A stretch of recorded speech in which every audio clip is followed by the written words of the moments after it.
When it comes to hair products, if the claim it's making sounds too good to be true, it probably is. So today I'm going over some major hair care scams.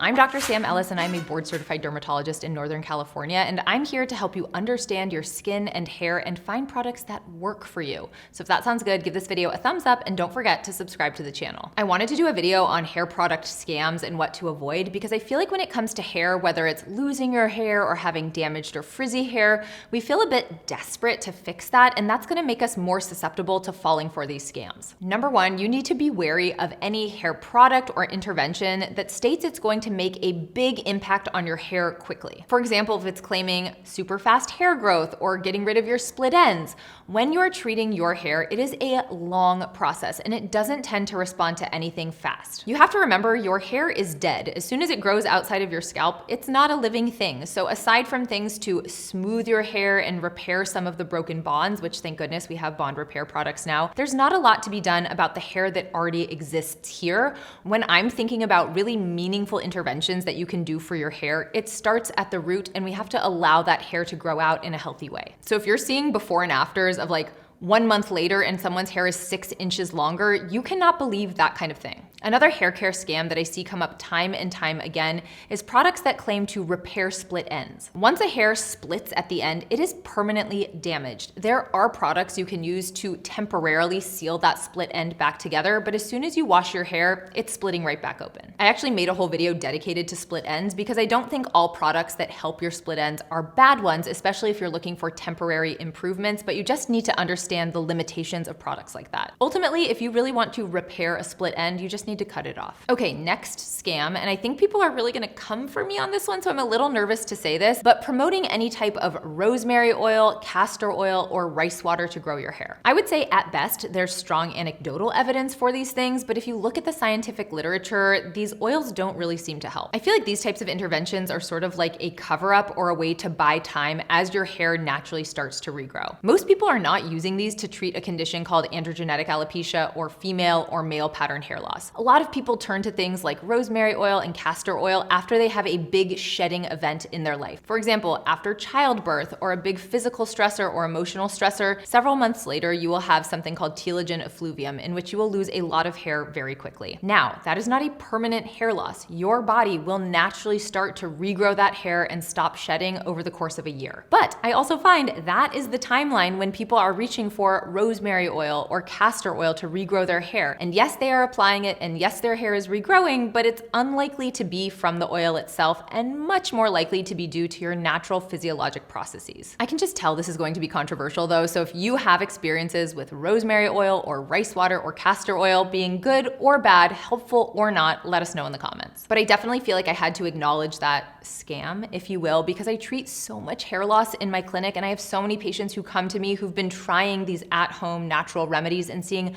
no improvement, and they feel like they've just wasted years or more of their life trying these things that aren't effective. Okay, the next hair scam I have is using a biotin supplement to grow your hair. I feel like this is the hair care myth that just won't go away. I see dermatologists and other hair professionals talking about how biotin doesn't help all the time on social media, yet every day in my clinic, I have patients coming in saying they're taking a hair growth gummy with the main ingredient being biotin. Now, if you are truly deficient in biotin, supplementing with biotin, of course, will help you grow your hair. However, it is exceedingly rare, like so rare to the point that I have never had a patient be biotin deficient. Now, I know some people will take this a step further and go, okay, well, what about other hair growth supplements like Nutrafol or Viviscal? Those have biotin in them, so are those a scam as well? Now, I wouldn't say that these are a scam, but it's also really important to understand the limitations of a supplement like this. So yes, these supplements do have biotin, and I kind of assume they put it in there because they know consumers will be looking for biotin in a hair supplement, and so they're sort of like appeasing the masses. But the reality is this product is not working, or those products do not work because they have biotin in them. It's because of the entire complex that exists. Something I like about Nutrafol and Viviscal, and the reason I tend to recommend those two brands to my patients, is because they have done clinical testing to show that their supplementation is actually effective for hair growth. So it's not just theoretical, but the people who have taken these supplements have actually seen benefits in their hair. So if you decide that you want to use a supplement to help with your hair growth journey,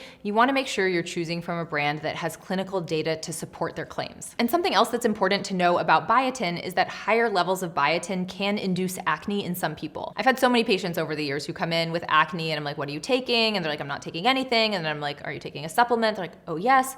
Oh, it has biotin in it.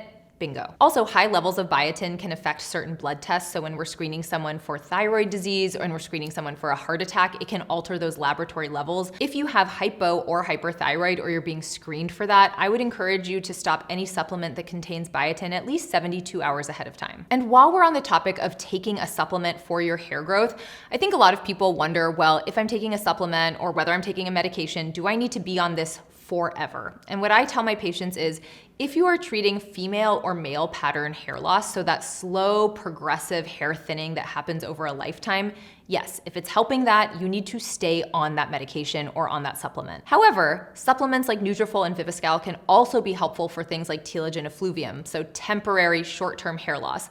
And although a lot of people recover from telogen effluvium on their own and they grow all of their hair back, that can be a slower process for some people, or it can be a prolonged process for some people. And using supplementation in that way can help, and you don't have to be on it forever. You just need to use it to get you through that period of life. The final hair care scam I have is when products market themselves as sulfate-free or silicone-free. That really gets under my skin. I feel that claims around sulfate-free or silicone-free have really gained traction as this clean beauty movement has sort of taken over, but the reality is sulfates and silicones in hair care can be incredibly helpful. Sulfates, like sodium lauryl sulfate, which you'll see in a lot of shampoos, are detergents. They are used to create a thick, rich, foamy lather on the hair and to remove things like oil and dirt and debris. Now, detergents like that do have the potential to be harsh on hair, and I think that's where the fear around them really started.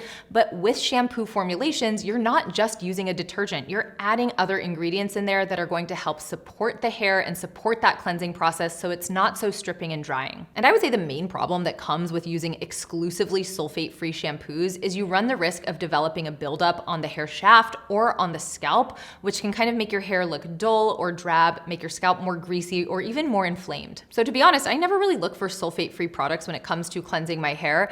Now, if you've had issues with products with sulfates in the past, that would be a reason to avoid it. But I don't think as like a blanket statement, it's fair to promote your product as sulfate-free as being superior. Now, if you're still anti-sulfates after all of that, I will put some good cleansing shampoos that are sulfate-free in my description box, but I'm also gonna put some shampoos that do have sulfates that I love. And then often sulfate-free marketing is also paired with silicone-free marketing, and silicones can be amazing for hair. Silicones in hair care essentially create a really nice coat over the hair to make the hair smooth and shiny and slippery so that it doesn't get tangled as easily. And I think the big concern around silicones is, are they building up on your hair, leaving a residue behind and making your hair just kind of look and feel gross? But like I said, silicones are actually really helpful for keeping your hair shiny and smooth. So as long as you're washing your hair periodically, silicones are not a problem at all. And I actually encourage people to use products with silicones in them. You'll often find silicones in things like conditioners as well as hair oils because they help with heat protection of your hair. I can just tell you right now, if I had a sulfate-free, silicone-free hair care routine, my hair would look so bad. I thought that was gonna be the last scam, but I actually have one more scam before we go, which is